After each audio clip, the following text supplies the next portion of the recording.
마스크 대란 데자뷰인데요.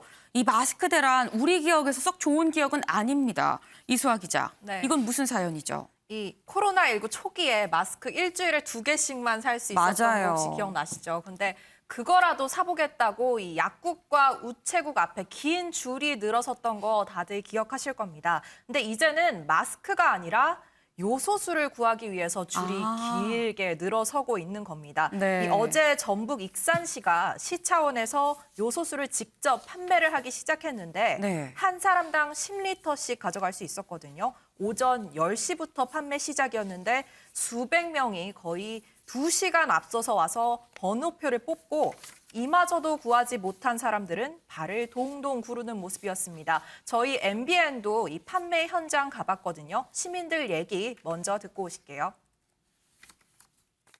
오늘 여기 8시 15분쯤에 왔고요. 오늘 이거 가져가면 한 3일 정도 운행 가능하고 이제 내일 모레 또 오라고 하는데 인원 제한을 220명으로 해놓으면 저희 같이 일하다가 여기 시간 맞춰 못 와요. 근데 뭐 여기서 뭐 가족이나 뭐 데리러 오라 그러는데 힘듭니다.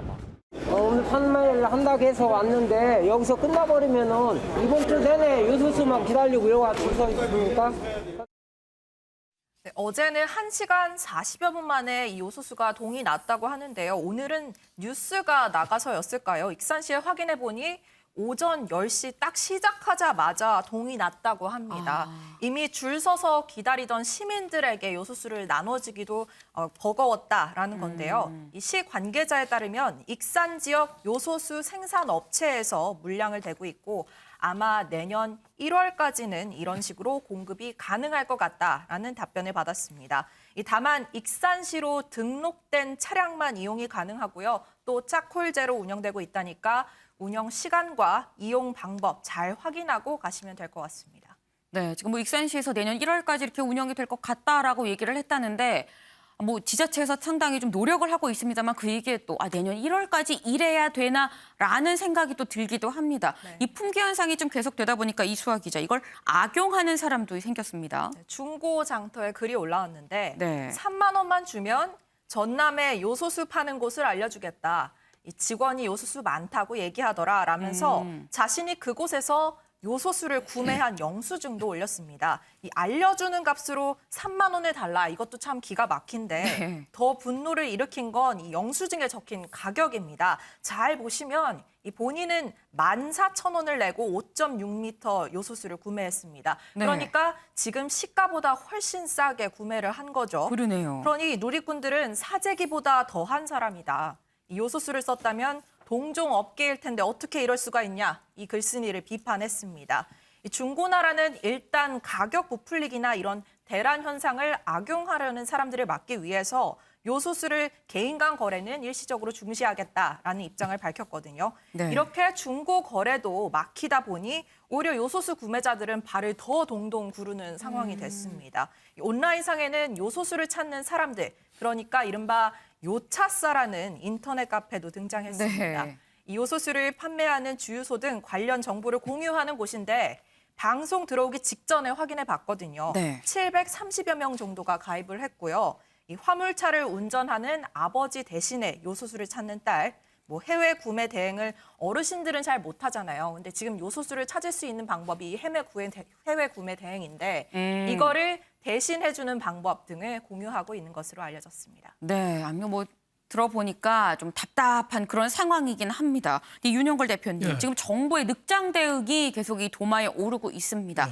그런데 뭐 알고 보니까 이거를 막을 수 있었던 기회가 최소 두세 번 있었다라는 얘기까지 지금 나오는데 문제는 이런 요소수 사태 같이 이런 문제가 벌어질 수 있는 품목이 또 생각보다 굉장히 많다라는 얘기도 있어요. 그렇죠. 이번에 정부가 늑장 대응하고 뭐 중국 대사관에서도 늑장 대응하고 여러 가지 문제점을 지적할 수가 있는데 네. 우리가 진짜 깨달아야 될 거는 이 요소수는 본 게임이 아니라 이 경고등이다. 태풍 쓰나미가 오기 전에 먹구름이 오는 거거든요. 그 먹구름을 보고 큰 태풍에 지금 대비해야 된 때가 아닌가. 네. 우리나라는 자원이 부족한 나라라 해외에서 부품이나 수입해서 가공해서 추출하는 게 많잖아요. 근데 이 원자재가 막히면 어떻게 되겠어요? 근데 통계에 나온 거 보니까 무역협회 나온 거 보니까 80% 이상 네. 특정국에서 80% 이상 수입해 오는 부품 있는 나라 그 품목이 3,941개 품목. 3,900개요. 네, 3,900여 4,000여 개 달하는 게 네. 특정국의 80% 이상 전적으로 의존하고 있어요. 네. 그 부품이 대부분 중국이라는 데 문제가 있죠. 예를 들면은 그 수산화 리튬 배터리에 들어가는 거. 네. 중국산이 83.5%. 그리고 마그네슘이라고 자동차 스마트폰 배터리 들어가는 거 있거든요. 그건 100% 중국산.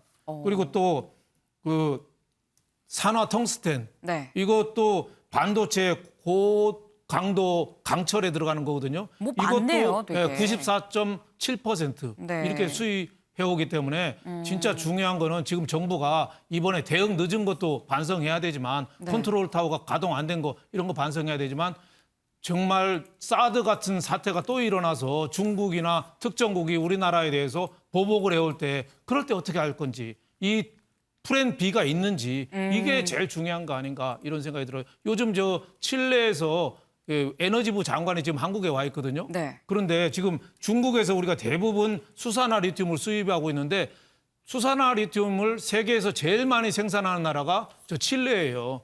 세계에서 그 45.8%를 생산하고 있거든요. 이럴 때 우리는 중국에서만 하지 말고 칠레에서도 좀 사오고 그 대신에 거리가 먼 거에 대한 좀 가격 경쟁력이 떨어지는 거 이런 거는 정부에서 보조금이라든지 세제 혜택도 주고 해서 미리미리 사전에 좀 예방하는 자칫하면 우리 경제가 통째로 마비될 수 있다. 굉장히 중요한 사안이라고 저는 보여집니다. 네, 지금 윤영걸 대표께서 굉장히 이 압축적으로 한마디로 해주셨습니다. 요소수 사태는 경고등일 뿐이다라고 이렇게 얘기를 해주셨는데 지금 보니까 제2, 제3의 요소수 사태가 벌어질 수 있는 품목이 거의 한 4,000개 정도 되고 있다고 합니다. 때문에 이 정부 요소수 사태도 뭐 잘 수습을 하긴 해야겠지만 이것 외에 이 다른 품목들에 대한 이 관리 점검도 이 시기에 좀 필요해 보입니다.